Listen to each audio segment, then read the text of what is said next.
26 may 2025-ci il tarixdə Azərbaycan Respublikası Audio-Vizual Şurasının onlayn iclası keçirilib. Şuradan verilən xəbərə görə ARB televiziya kanalının efirində 21 may 2025-ci il tarixdə yayımlanan Elgizlə İzlə proqramı zamanı səsləndirilən fikirlər müzakirə olunub. Qeyd olunan proqramda kişi-qadın ailə münasibətləri mövzusunda müzakirələr zamanı aparıcı və qonaq tərəfindən qadını öz başına buraxmaq olmaz. Bunu qadınlar özləri də etiraf edirlər ki, qadını ki öz başına buraxdın, evin yıxıldı, qurtardı. Ümumiyyətlə deyirlər ki, qadını tanımaq üçün qadına pul vermək lazımdır və bir də azadlıq vermək lazımdır. Onda siz qadını çox yaxşı tanıyacaqsınız. Azadlıq da ver, pul da ver.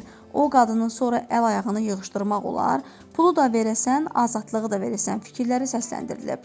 Şura aparatının audio-vizual proqramının monitoringi və təhlili şöbəsinin mütəxəssisləri tərəfindən bu fikirlər media haqqında Azərbaycan Respublikası Qanununun 14.1.4-cü maddəsinin pozulması kimi, yəni cinsi, gender, ayrı seçkiliyinin təbliği kimi qeydə alınıb, daha sonra müvafiq prosedurlara uyğun olaraq həmin fakt audio-vizual şuranın hüquqşünasları tərəfindən də pozuntu faktı kimi təsdiq olunub. Şura üzvləri məsələni diqqətlə müzakirə etmiş və yekdilliklə bu dialoqu cinsi ayrı seçkiliyin təbliği kimi təfsir olunması qənaətinə gəliblər. Sonda audio-vizual şuranın üzvləri ARB kanalına xəbərdarlıq edilməsi barədə razılığa gəlib. Bütün yayımçılardan belə müzakirələr zamanı qanunvericiliyin tələblərini əsas tutmaları tələb olunur.